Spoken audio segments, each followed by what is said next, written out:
दोनों के हैं रूप हजार, पर मेरी सुने जो संसार। दोस्ती है भाई तो बहना है प्यार, दोस्ती है भाई तो बहना है प्यार।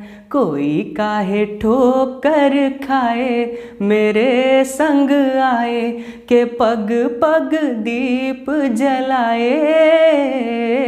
मेरी दोस्ती मेरा प्यार, मेरी दोस्ती मेरा प्यार। वो कहते हैं बड़ा खुशनसीब हूँ मैं जो मेरा दोस्त आईना और परछाई दोनों है, क्योंकि आईना कभी झूठ नहीं बोलता और परछाई कभी साथ नहीं छोड़ती। अजीब बात है ना दोस्तों, देखो आपको भी उसी नाम से पुकारता हूँ। ये जो शब्द है दोस्त चंद अक्षरों और मात्राओं से मिलके बन तो गया है, लेकिन कितना ज़्यादा वजन है इसमें, कितना ज़्यादा गहरा है और कितनी ज़्यादा अहमियत रखता है हम सब की ज़िंदगी में। अब जब इतनी कीमती चीज़ है तो इस पर बनी फिल्म कितनी अनमोल होगी ये आप खुद सोच सकते हैं। और ये कीमती क्यों है आपको पता है? क्योंकि कहा जाता है कि सुख और दुख बांटने के लिए एक दोस्त हमेशा आपके पास रहता है। पर इस फिल्म ने बताया कि ईश्वर जो आपको सबसे महत्वपूर्ण चीज़ देता है वो है आपका शरीर, आपका अंग जो हर वक्त आपके साथ रहता है। पर क्या हो अगर किस्मत आपसे खफा हो कि वही छीन ले तो आपके शरीर का अंग, और फिर एक दोस्त आके उस कमी को पूरा करे, आपके शरीर का ही एक अंग बन जाए। तो जो दोस्ती की परिभाषा भी मैंने बताई थोड़ी देर पहले वो बदल जाती है, फिर वो समाज से ऊपर हम सब से ऊपर हो जाती है। जी हाँ दोस्तों, वक्त हो गया है एक बार फिर से आपका हाथ पकड़कर बॉलीवुड की उन गलियों में ले जाने का जहाँ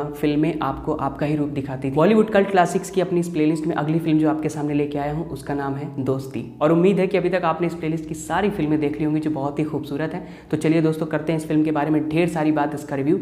नमस्कार, आदाब, सत श्री अकाल दोस्तों, मैं हूँ अंकित और स्वागत है आपका एक बार फिर से म्यूजिकल रिव्यूअर में।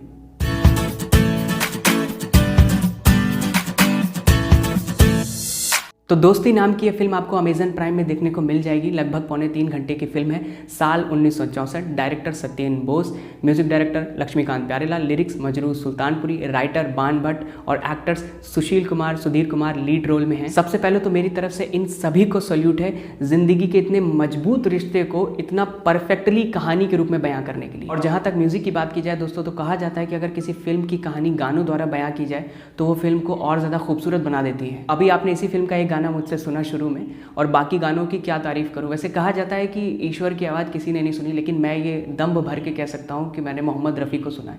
और अगर आप भी इस फिल्म के सारे गाने सुनेंगे ना तो शायद मेरी बात से आप भी इत्तेफाक रखेंगे। और वैसे भी दोस्तों बचपन में कहावत मैंने सुनी थी, कलेजा बाहर आ जाना। दावे के साथ कहता हूँ दोस्तों, इस फिल्म की कहानी को देखने के बाद आपको ये जो कहावत है इसका अर्थ पूरी तरह से समझ में आ जाएगा। तो कहानी है रामू और मोहन नाम के दो दोस्तों की, जहाँ एक तरफ रामू यानी रामनाथ गुप्ता के साथ किस्मत एक ऐसा खेल खेलती है कि उसको एक हादसे में अपनी माँ और अपने पैर दोनों गंवाने पड़ते हैं। तो वहीं दूसरी तरफ मोहन से भी ऊपर वाला कुछ यूं नाराज हो जाता है कि उससे उसकी आंखें भी छीन लेता है और उसकी बहन से जुदा कर देता है। अब जब आपके अंग ही आपसे मुंह मोड़ लें तो अब आप इस पत्थर दिल दुनिया से क्या उम्मीद रख सकते हैं। तो एक ही रास्ता बचता है अपनी जिंदगी की घड़ी को चालू रखने का। मोहन बहुत अच्छा गाता है, वहीं रामू अच्छा हारमोनिका बजाता है, तो दोनों घूम घूम के गाते हैं और भिक्षा मांगते हैं। फिर कुछ ऐसे सीन्स होते हैं जो आपका दिल थोड़ा सा भारी करके आपको जीवन की वास्तविकताओं से परिचय करा देते हैं। जैसे कि मोहन की बहन उसको पहचानने से सिर्फ इसलिए इनकार कर देती है क्योंकि वो भिक्षा मांग रहा होता है। रामू को स्कूल में एडमिशन इसलिए नहीं मिलता है क्योंकि वो अपाहिज है, और उसी स्कूल में ऊपर लिखा होता है teachers are one who always support equality. एक छोटी सी लड़की जिसको ये राजकुमारी नाम से बुलाते थे, जो इनके हालातों को समझने में बड़ों से भी ज्यादा समझदार थी,